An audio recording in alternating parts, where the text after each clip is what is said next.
Hello बजीज, welcome back to our channel. So yes, जैसे कि इंट्रो देखकर आपको पता ही चल गया होगा इस वीडियो में क्या होने वाला है। सो यस, वीडियो को स्टार्ट करते हैं। तो सबसे पहले मैंने यहाँ पे सोचा था कि मैं कोरियन वाला जो चैलेंज होता है ना, कि लाइक कोरियन जैसे वाले बच्चों, मतलब कोरियन में जो बच्चे हैं उनकी तरह पढ़ना, उनकी की तरह घंटे पढ़ना, वो करूँगी इस वीडियो में। बट वो नहीं हो पाया बिकॉज मैं लेट उठी थी। सो यस, सो यहाँ पे भी जो है मैं बॉटनी का लेक्चर किया, वीडियो देख रही थी एक्चुअली में। तो ये वाला जो मैं अभी वीडियो देख रही थी वो था, वो थी प्लांट ग्रोथ एंड डेवलपमेंट वाले की। जैसे कि मैंने आपको प्रीवियस वाले व्लॉग्स में भी बता रखा है कि लाइक मैंने जो है फोटोसिंथेसिस और रेस्पिरेशन कर लिया है। तो अभी मैं यहाँ पर ये वाला चैप्टर कर रही थी। बट ये जो है मैं जो है ना एक एक घंटे वाली वन शॉट निकाल रही थी विपिन सर की। तो उसमें जो है ना फेसेस ऑफ ग्रोथ वाला टॉपिक मिसिंग था। तो यहाँ पर मैंने जो डिटेल्ड वन शॉट होता है ना उसमें से देख के कर लिया था ये वाला टॉपिक भी। तो बस फेसिस ऑफ ग्रोथ करने के बाद जो है मेरा प्लांट ग्रोथ वाला चैप्टर कंप्लीट हो चुका था। और ये तीनों चैप्टर यानी कि plant physiology and human physiology दोनों हो गए थे। एंड स्ट्रक्चर एंड फंक्शन वाली यूनिट भी हो गई थी। एंड यूनिट 1 में से सिर्फ 2 चैप्टर हो रखे थे एंड यूनिट 2 में से सिर्फ 1। तो यानी कि मेरे पास 4 चैप्टर बचते हैं। सो यस, यहाँ पे जो है मैं मॉर्फोलॉजी वाले चैप्टर के साथ स्टार्ट कर देता। देखो मिड टर्म में जो है मैंने पढ़ा था ये वाला चैप्टर, बट जो है मैंने PDF से पढ़ा था। ठीक है, मतलब जो विपिन सर के नोट्स होते हैं ना वो PDF में डाल देते हैं, तो मैंने उन्हीं PDF से पढ़ा था। सो यस, यहाँ पे जो है मैंने वन शॉट इसलिए निकाल लिया था। देखो मैं एक एक घंटे का वन शॉट देख रही थी और मैंने इसलिए निकाल लिया था क्योंकि ताकि मुझे अच्छे से समझ आए, और जब मेरा एग्जाम हो ना तब मुझे ये ना ज़रूरत पड़े कि भाई मुझे वीडियो देखने की ज़रूरत पड़ रही है PDF में देखने की वजह से। सो यस, इस वजह से मैं देखी थी। तो अब मेरे वाले चैप्टर कंप्लीट होता है। अब मुझे जो है एनाटॉमी करनी थी। देखो एनाटॉमी देखने की मुझे ज़रूरत नहीं थी वीडियो या फिर वन शॉट, क्योंकि देखो मैंने इसकी जो है ना बहुत ही अच्छे से NCERT वाइज शॉर्ट नोट्स बना रखे हैं, जिसको जो है ना बस मुझे एक बार देखना था। एंड यस, मैंने मिड टर्म के एक दिन पहले बनाए थे ये, जो मेरा पुराना चैनल था मैंने उसमें डाली थी वैसे ही वाली वीडियो। बट यस, ठीक है, तो मैंने ये सब पढ़ लिया था। मैंने एनाटॉमी वाला चैप्टर में अपने शॉर्ट नोट्स से ही कर रही थी। तो अब जो है मेरा ह्यूमन फिजियो, प्लांट फिजियो भी हो गया था, मॉर्फोलॉजी भी हो गई थी, एनाटॉमी भी हो गई थी। तो अब मुझे जो है करनी थी एक चैप्टर, मतलब एक चैप्टर नहीं, एक चैप्टर में से एक पर्टिकुलर टॉपिक था जो कि मुझे समझ नहीं आया था। एंड यस, उसमें मुझे बहुत ही ज़्यादा कन्फ्यूजन थी, लाइक बहुत ही ज़्यादा। एंड जब मेरे यूट्यूब में वो वाला क्वेश्चन आया था मैं उसको भी अटैम्प्ट नहीं कर पाई थी। एनीवेज, तो मतलब मैंने कुछ कुचड़ पुचड़ लिख दिया था। एनीवेज, यहाँ पे जो है मैं वही वाले ले रही थी, जैसे कि जो एक्सक्रीटरी प्रोडक्ट्स वाला चैप्टर है ना, उसमें जो है एक टॉपिक है करंट काउंटर मैकेनिज्म। तो उसमें मुझे बहुत ही ज़्यादा डाउट था, तो मैं वही कर रही हूँ अभी। एंड यस, मैंने जो है यूट्यूब पे जो है ना, मैं रैंडमली जब स्क्रॉल कर रही थी तभी जो है मुझे जो है समाप्ति मैम की वीडियो सजेस्ट हुई थी। एंड यस, फिर इसके बाद मैं सोचा चलो यही से कर लेती हूँ, वरना मैं जो है ना कोई सा वन शॉट वगैरह लगाती और उसमें से टॉपिक सर्च करती। बट उनकी अलग से वीडियो पड़ी हुई थी। लगता है समाप्ति में उनको पता है कि बच्चों को किस में डाउट आता है। So yes, current counter mechanism वाला टॉपिक भी मैंने 3:17 तक कंप्लीट कर लिया था। And yes, with proper notes. तो ये रहे मेरे प्रॉपर नोट्स। मतलब देखो मैंने अलग से शीट निकाली है, यानी कि उसी नोट्स के अंदर घुस देना, क्योंकि मुझे भाई इसमें बहुत ज़्यादा डाउट आएगा, मुझे पता है। तो मैं एग्जाम के टाइम पर इस शीट को निकाल लूँगी और देख लूँगी। सो यस, मेरे जो है सारे के सारे टास्क कंप्लीट हो चुके थे बायोलॉजी के। बस एक ही बचा था, वो था बायोलॉजिकल क्लासिफिकेशन।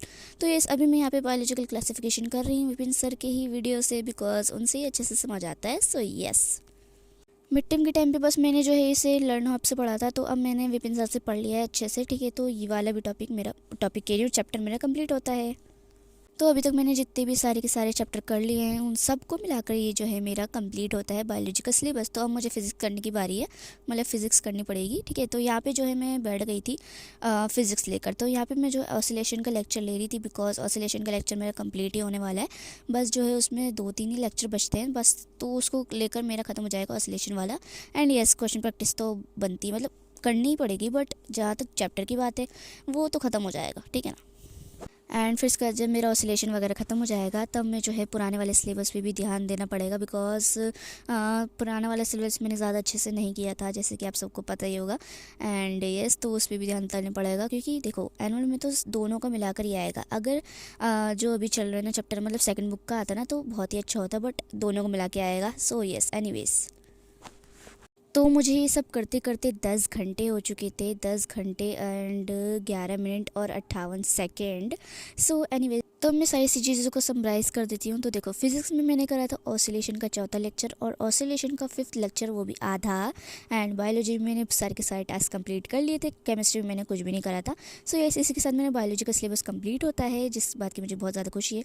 10 घंटे पढ़ने के बाद भी मैं सेकंड नंबर पे हूँ। और यस, यहाँ पे जो है 11 घंटे पढ़े थे किसी ने सबसे ज़्यादा। एंड यस, एच मतलब ग्रुप की बात बता रही हूँ मैं, और एच में जाऊँ तो सबसे ज़्यादा थे 15 घंटे।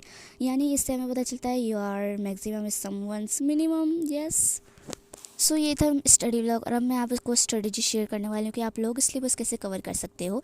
ठीक है, तो फर्स्ट ऑफ ऑल मैं सारे स्टूडेंट्स को कंसिडरेशन में रखते हुए स्ट्रेटेजी बताऊँगी। And the second thing is कि मैं स्ट्रेटेजी अपने एक्सपीरियंस से बता रही हूँ। सो मुझे हेट मत देना, ओके। सो यस, सबसे पहली बात, मेन सब्जेक्ट में से एक सब्जेक्ट को चूज़ कर लो। मतलब एक सब्जेक्ट ऐसा चूज़ करना जो कि तुम्हें लगता है कि इजीली वो जल्दी से कवर हो जाएगा। पीसीबी की बात करें तो फिज़िक्स केमिस्ट्री की कंपैरिजन में बायोलॉजी जो है इजीली कवर हो सकती है, वो भी जल्दी से। मतलब फिज़िक्स केमिस्ट्री में न्यूमेरिकल्स एंड यस थोड़ी सी थ्योरी भी है, but yes as compare to मतलब फिज़िक्स और केमिस्ट्री के कंपैरिजन में देखें तो बायोलॉजी का सिलेबस जल्दी कवर हो सकता है। ठीक है ना, वैसे ही आपको अपनी स्ट्रीम के अकॉर्डिंग देखना है। अगर मैं बात करूँ आर्ट्स की या फिर ह्यूमैनिटीज़ की, तो देखो मेरे को 10th क्लास में तो भाई पॉल साइंस एंड इकोनॉमिक्स पसंद था। अब जैसे कि मैंने लोगों से सुना है कि अब 11th क्लास में इकोनॉमिक्स हार्ड हो गई है, तो यस, पोल साइंस को ले सकते हो, जैसे कि पोल साइंस आपके लिए ईजी हो शायद और आपको पसंद भी हो, क्योंकि मुझे तो 10 में यही पसंद था एंड इकोनॉमिक्स पसंद थी। एनीवेज, आपके हिसाब से आपका जो भी कोई सा भी मेन सब्जेक्ट हो, मेन सब्जेक्ट लेना, ठीक है ना, क्योंकि एक्स्ट्रा सब्जेक्ट तो बाद में भी कर सकते हो। तो मेन सब्जेक्ट में जो भी आपको लगे कि भाई इजीली कवर हो जाएगा, मतलब इजीली क्या, जल्दी कवर हो जाएगा as compare to other subjects. ठीक है ना।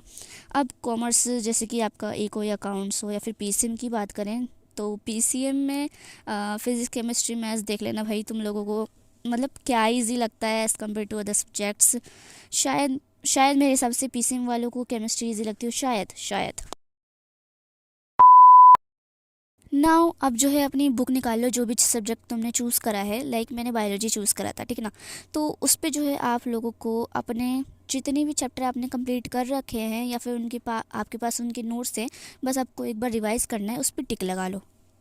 अब जितने चैप्टर तुम लोगों ने चूज़ किए थे उसको छोड़कर, मतलब उन चैप्टर्स को छोड़कर जितने भी चैप्टर बचे हैं उनको रिव्यू करो। मतलब उनको देखो कि भाई कौन सा इजी है एज़ कम्पेयर टू अदर। अब तुम रिव्यू कैसे कर सकते हो, या तो उस चैप्टर के नोट्स उठा के देख लो। अब नोट्स कैसे उठोगी भाई, बैच होता है ना, बैच, उसके नोट्स देख लो, ठीक है। और या फिर जो है उसकी बुक में, मतलब एनसीईआरटी की बुक में से देख लो कि भाई तुम्हें कौन सा चैप्टर ज़्यादा ईजी लग रहा है। अब तुमने चैप्टर रिव्यू कर लिए होंगे, तो अब तुम लोग जो है जो सबसे इजी लग रहा है उसको सबसे आगे अरेंज करो, यानी कि सीक्वेंस वाइज में अरेंज करो। जो सबसे ज़्यादा इजी लग रहा है उसको सबसे आगे, एंड जो सबसे हार्ड लग रहा है वो सबसे पीछे, ठीक है। फॉर एग्जाम्पल मेरी बात ली जाए तो बायोलॉजी में मैंने देखा था एंड ह्यूमन फिजियोलॉजी मुझे बाकी यूनिट्स के कंपैरिजन में इजी लगी और उसमें ज़्यादा चैप्टर्स भी थे, ठीक है ना। तो देखो मेरा सीक्वेंस कुछ ऐसा था, यूनिट 5th यानी कि ह्यूमन फिजियोलॉजी बिकॉज वो मुझे ईजी लगी एंड यस उसमें ज़्यादा चैप्टर भी थे। And then unit 3rd। अब यूनिट 3rd इसलिए क्योंकि जो है उसमें 2 नए चैप्टर थे जो कि मैंने नहीं कर रखे थे, एंड एक चैप्टर था जो कि मैंने मिड टर्म की वजह से कर लिया था। फिर उसके बाद यूनिट 4th। अब मैंने उसके बाद यूनिट 4th इसलिए चूज़ की क्योंकि बाकी यूनिट्स जो है मैंने मिड टर्म में थोड़ी थोड़ी सी तो पढ़ ली थी, बट ये वाली तो बिल्कुल भी नहीं पढ़ी थी बिकॉज ये यूनिट्स जो है सिलेबस में नहीं थी मिड टर्म के लिए, ठीक है ना। फिर उसके बाद unit 2nd and then unit 1st।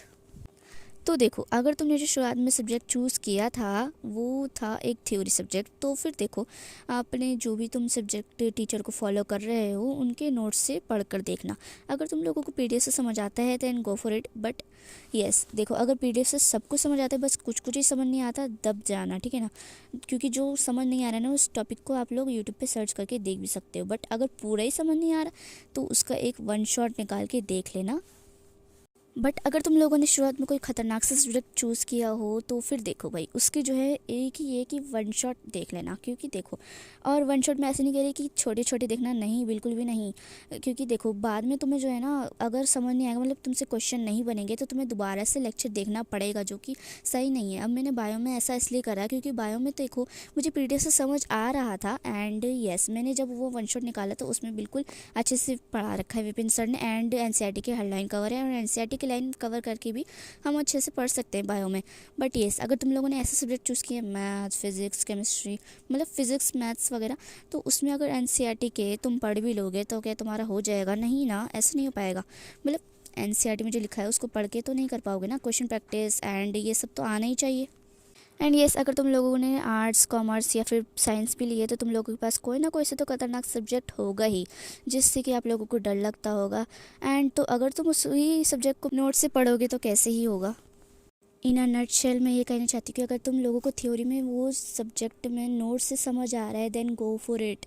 But कुछ टॉपिक्स से जो तुम्हें समझ नहीं आ रहा है देन यूट्यूब पे सर्च कर लेना, बट पूरा ही नहीं आ रहा देन तुम लोग वन शॉट देख सकते हो। एंड अगर तुम लोगों के पास मतलब तुमने जो खतरनाक सब्जेक्ट चूज़ किया था उसको प्लीज़ वन शॉट से देखना। एंड येस, 2-2 घंटे की, 3-3 घंटे की मत देखना, मतलब जो डिटेल्ड हो वो देखना।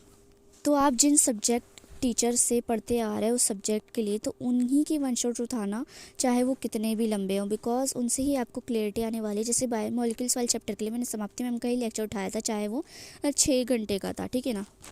और अगर आप लोगों के अभी बैकलॉग्स बने हुए तो बैकलॉग कंप्लीट करने में ध्यान मत दो, अभी बस सिलेबस कंप्लीट करने में ध्यान दो, बिकॉज ये मेरी बहुत ही ज़्यादा मिस्टेक है और मैं जो है एक्सपीरियंस के साथ बोल रही हूँ, ठीक है ना। ये बहुत ही बड़ी मिस्टेक से मतलब मिस्टेक है, मतलब बैकलॉग पे ध्यान देना और सिलेबस को कवर करने पे ध्यान नहीं देना। तो सिलेबस को कवर करने पे ध्यान दो, बिकॉज अब हमारे पास 1 महीने से भी कम का टाइम है और हमारे एनुअल एग्ज़ाम्स आने वाले हैं। So yes, so in this video मैंने स्टडी व्लॉग भी शेयर कर दिया, एंड मैंने अपना सिलेबस कैसे कवर कर रहा था वो भी शेयर कर दिया, एंड आप लोग अपना एक मेन सब्जेक्ट का सिलेबस कैसे कवर कर सकते हो वो भी शेयर कर दिया।